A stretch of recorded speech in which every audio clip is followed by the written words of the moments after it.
In hospitality, we're taught to put on a brave face, and no matter what, you show up to work, you leave your emotions at the door and you just always smile. And because of that, I was being quite dishonest. I was hiding a lot of the issues and problems that were inherent in my life. My name is Tor Bergquist. I'm the co-owner of PS40 and PS Soda, a cocktail bar in the city that also produces and distributes our own range of craft sodas.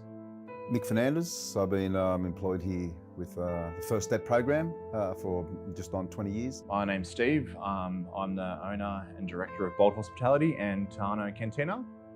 Combined with the late nights, working with alcohol around me, the kind of isolation that's involved in the industry as well, it progressively became worse throughout my life until a point that my life became unmanageable, and the only way for me to deal with it was through alcohol. My relationship with drinking came, 15, 16 years old, and to be honest, it was about the same time that I found pot. I was smoking lots of pot, and I also suffered with anxiety when I was a kid. It was like this magic medicine that just made it all go away.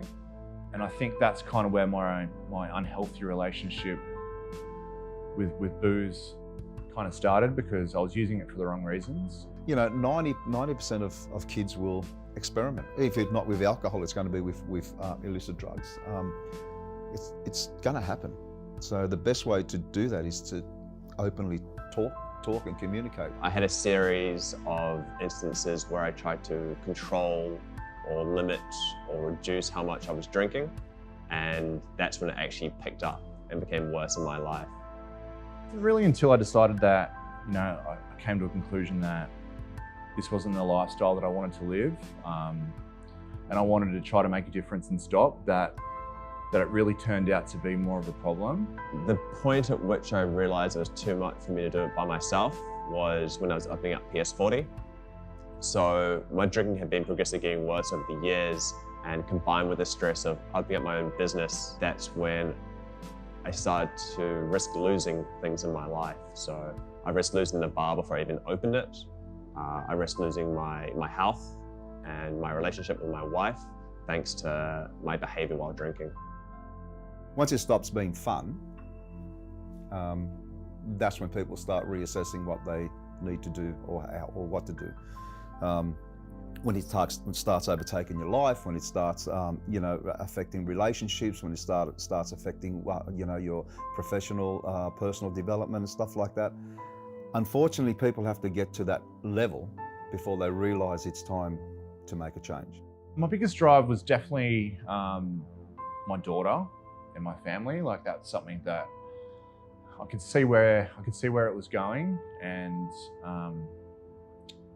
I didn't want my daughter to grow up with a dad that was, partying all the time and drinking all the time and stuff like that. So, yeah, it was a conscious effort to really make my life better for my daughter. I had no other option, really. The way I was going to lose everything, and I started getting suicidal ideations. So I never attempted to harm myself, but more increasingly, I'd have those fleeting thoughts. That really scared me. That scared me more than losing everything else in my life. And that's when I had to address that I need to do something.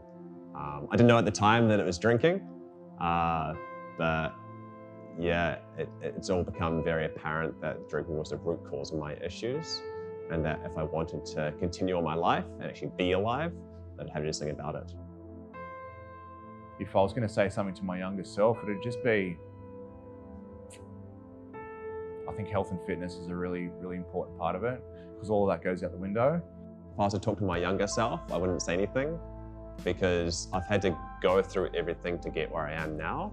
Like, if I didn't go through all the pain and fear that I've lived my life in, I wouldn't have the desperation to seek for help. So the fact that I've gone through that gives me the ability to actually share my experiences and maybe help someone. But once I got past that, I've got to say my life's changed completely. I'm at peace with myself. I don't fear everything or the outcomes of my actions. I've repaired the relationships in my life that I really burnt. So with my parents, my wife, my business, and myself most of all. But it's definitely for the better, since I've addressed the problems and getting to the root of why I was using alcohol to deal with stress and anxiety. Using healthy ways of dealing with it has improved my health, my fitness, my family life, and my business.